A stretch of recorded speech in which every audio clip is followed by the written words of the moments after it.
Hello, chapter 14. I'm recording all on the same day, but you're probably watching these on different days, but that's why I'm in the same clothes again. And I'm still outside in my garden. I hope you can hear me over the wind. It's getting a bit windy, but it's so nice out here. I don't really want to go inside. So I'll continue to lean in and talk close to the microphone, and hopefully you'll be able to hear me. Chapter 14. Remember the last chapter? So we've got this green figure in a cloak, green fingernails, which has made Flabbergast seem quite unnerved. Do we know who it is? Is it someone we've met before, or is it someone completely new? Is it his nemesis? Do you know what a nemesis is? It's like another word for like an enemy, arch enemy. Okay, chapter 14. The figure barged between Nine and Flabbergast, causing Nine to stumble backwards and patted Flabbergast's cheek. "Flabbergast the unworthy," said a rich voice, sounding like it was laced with spikes. The figure lowered her hood, revealing a thick, wild spring of curly white hair. Well, we haven't seen your face in years. How the devil are you?" Flabbergast opened his mouth and closed it again, staring at the witch wide-eyed.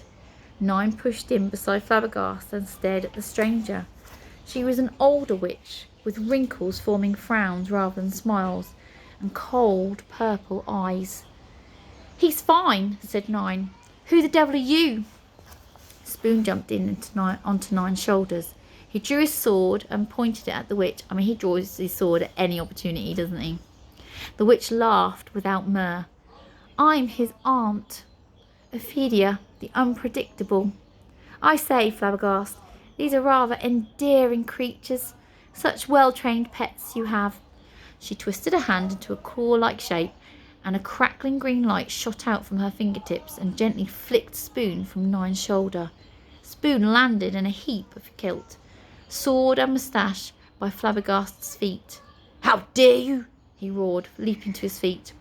But Nine clamped one hand over his mouth and the other around his spindly body. Spoon burbled furiously, his limbs thrashing in outrage. "I heard that your curse was broken, dear. Goodness, look at that dreadful state of that house, turning red and looking rather ghastly. Oh, don't say it's got the hiccups." Flabbergast squirmed. We're fixing that." "Yes," said Ophelia. "I'm not sure houses are meant to have bubbles coming out of their chimneys. Want to ask the tower, perhaps, should you make it that far?" Ophelia squinted at the house. Nine followed her gaze and could just about make out Bonehead waving at the window. "Oh, my stars," said Ophelia, pointing at the skeleton. "That's not—" "No, it's absolutely certain it's not," garbled Flabbergast. "Oldest the gloom-stricken. I haven't seen him since that event in 1831. She raised her eyebrows and looked at Flabbergast, who then squirmed. "But I'd recognise that gloomy expression, dead or alive." Her tone was edged with darkness. "Fancy him being in your house." "Yes, fancy. Well, moustache." Flabbergast moved forwards. Ophelia's emerald cloak arm shot out to stop him. "Marvellous to see you competing, dear. You know, they finally let the witches join in now, and about time too."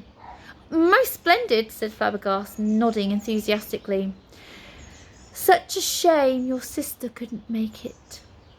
"A pity indeed." Flabbergast tried to push past Ophelia's arm, but it held him firm.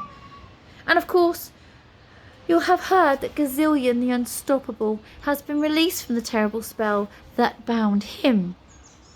"Couldn't be happier," said Flabbergast through gritted teeth. He tried to move forwards again, but stopped suddenly. An expression of pain appeared on his face. Nine looked down. A very high-heeled, sparkly green shoe was now pressing down on Flabbergast's slipper. She glared at the witch, but said nothing. Any witch called the Unpredictable was probably not one to pick a fight with at this first meeting. "He's awfully keen to ask the tower who cursed him," said Ophelia. "And I wish him every success," said Flabbergast, painfully extracting his slippered foot. Of course you do, said Ophelia smoothly. Do send my regards to your sister. She's such a clever witch. Flabbergast rolled his eyes as Ophelia floated into the air. 9 released Spoon and placed him onto the ground. Ah, you do that again, lass, and I'll bite your fingers off. Spoon scowled, sheathing his sword. 9 ignored him. Flabbergast, do we always have to bump into your relatives? Yes, madam, snapped Flabbergast. Apparently we do. Now I must prepare. He walked off swiftly into the busy crowd, followed by Eric. Spoon hopped up onto the troll's shoulder as they pushed through the gaggle of witches and wizards. Eric's head visible above the rest. 9 held back. The hustling, bustling crowd was so different to anything she'd ever experienced, yet strangely familiar. Distracted, excited, careless, she thought of days as a pickpocket in the market. It was a different life, worlds away, yet she had to admit her fingers itched for the right pockets of all these witches and wizards in the same way. The opportunity was a gift. Too much to ignore. 9's heart thumped. Her hands began to sweat. It had been a while, but 3. Oh, she'd missed this. 2. Focus on the prey. 1. 9 pushed forwards, bumping into passing wrinkly-faced witch with purple-streaked hair who was gazing skywards. A velvet cloak, a flash of fingers, a racing heart, a prize. 9's fist closed around the stolen treasure as the witch glared with piercing yellow eyes. What's your step? The witch muttered, and then moved on. 9 cautiously looked at her prize. A small red velvet drawstring bag. She opened it and tipped the contents into her shaking hand. 4 large dark brown coins, a tiny cork jar with sapphire blue smoke swirling inside, and a miniature matching blue skull which stared at her accusingly with unseeing eyes. She quickly tipped everything back into the bag before anybody else noticed and stuffed it into her satchel. She searched for Eric among the crowd. There. Her muscles relaxed a little as she saw the troll's head bobbing from side to side in rhythm with his lolloping walk. As she pushed towards him, she could just see Flabbergast's indigo hat weaving in front. But where was... 9 jumped as Spoon hopped onto her shoulder. His voice was low and suspicious, and in her air. Ah, what have you been up to? Nothing, said 9. Glad that he couldn't see the velvet bag she pictured in her mind. But what if someone else could? A terrible fear began growing inside her chest. What had she just done? She was surrounded by magical eyes. Eric turned round. Lady fine? Lady's always fine, replied 9 automatically, but she felt sick. She'd been unwise to take the velvet bag, and as she thought of Ophelia, she began to think perhaps Flabbergast had been right. Maybe coming to the hopscotch competition at all was a bad idea. What choice did they actually have if they wanted to solve the house's hiccups? All participants to the arena. To the arena, all participants, droned the familiar voice as the red urn appeared again.